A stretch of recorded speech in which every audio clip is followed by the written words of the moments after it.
Ini nanti mungkin ada 3 audisi yang diperlombakan Mbak Idris. Mungkin Gus Gofur, saya, Gus Ali. Nanti yang menang yang terakhir karena mikir sing iso ngalahno piye.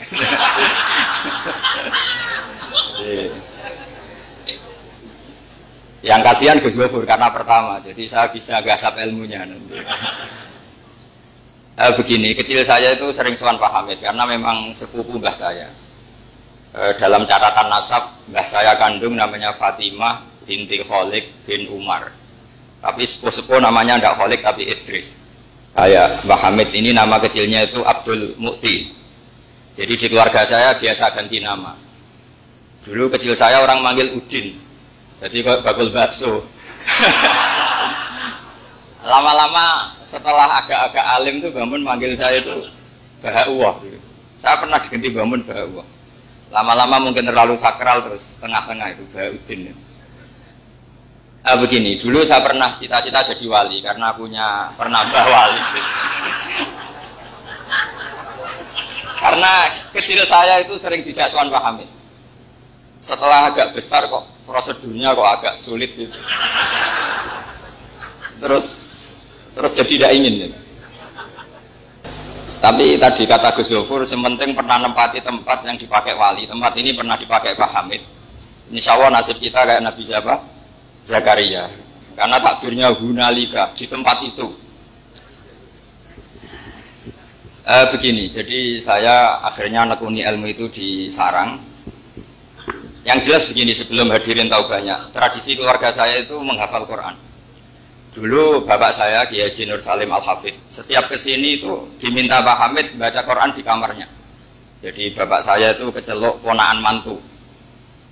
Saya dengan Mbah Hamid itu nasibnya sama. Jadi Mbah Umar itu punya istri namanya Maimunah, itu mbak kandungnya Mbah Bedowi.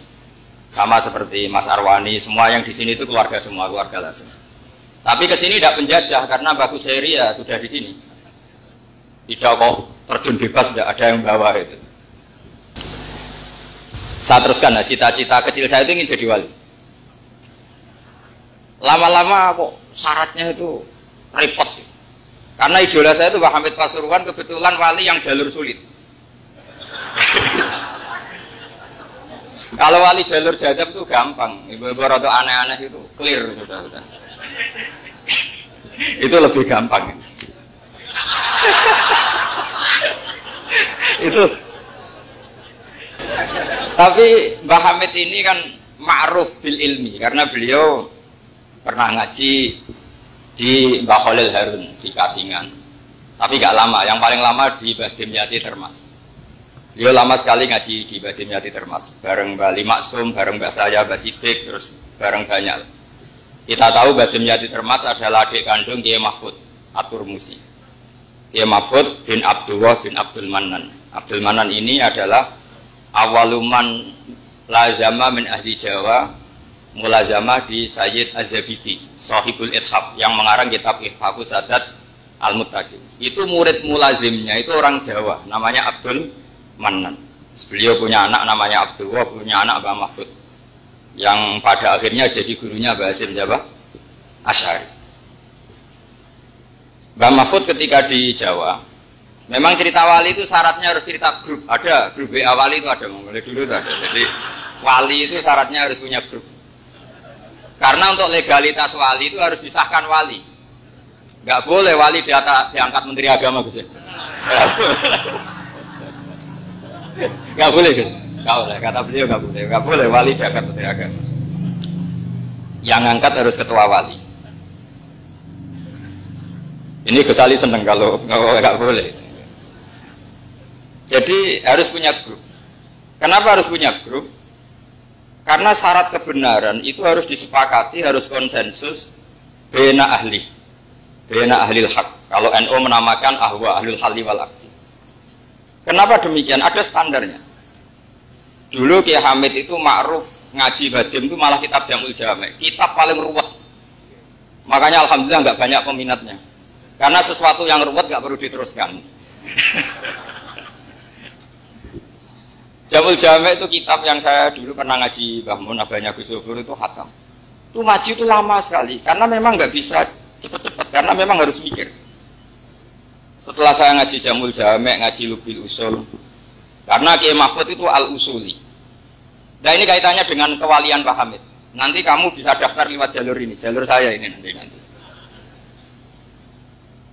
Kitab Usul Fiqh adalah sebetulnya kitab yang memudahkan kita jadi wali, meskipun pelajarannya susahnya minta ampun. Kenapa demikian? Karena usul fikih itu yang memberi ruang bahwa qutbu hadaddin adalah al-istildad bil mubahat. Pada akhirnya poros utama agama ini adalah orang-orang soleh itu nikmati ma'abahahu, sesuatu yang dibolehkan Allah Subhanahu wa taala. Saya dulu ya janggal, Mbah Mun itu kalau ketemu bapak saya itu ya guyon terus. Kiai Hamid di Lasem sama Singat kalau ketemu keluarganya sering guyon di ruang tengah itu di Pondok Fakhriyah. Karena mbah saya itu sepupu beliau. Dulu saya janggal, sampai Mondok Sarang, ya semua ulama kalau ketemu pasti guyon. Ternyata apa? Memang menurut pandangan usul fikih, hukum mubah itu tidak ada.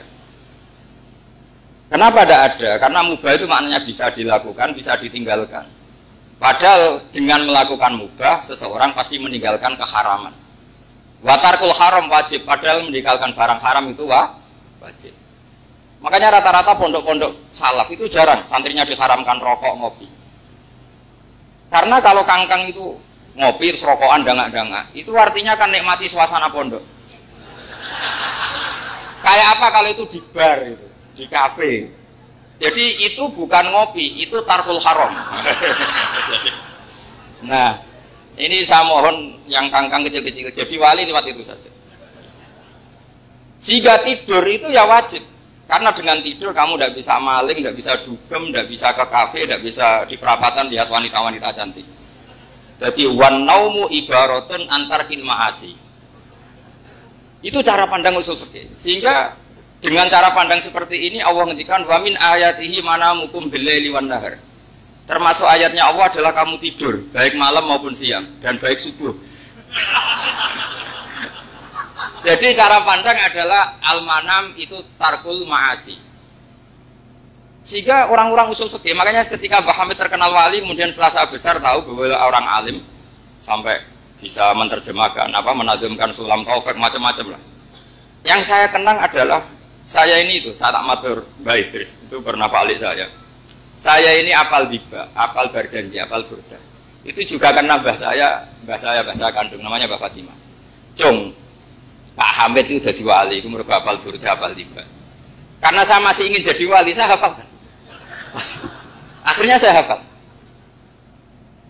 Saya tidak tahu ini kalau Gus Aziz ini hafal apa enggak. Padahal sarannya mantunya orang Islam harus hafal Gus ini kan. Jadi saya ini akhirnya saya hafal, sampai sekarang hafal. Tapi tidak untuk pidato, ya hafal saja. Kalau Pak Said Akil sirat, hafal terus ngendikan terus kalau pidato. Katanya kalau nggak hafal nggak NU katanya. Begini, saya ini termasuk pengagum wali-wali alim. Mimbenihim tentu Mbah Hamid. Pertama Mbah Mun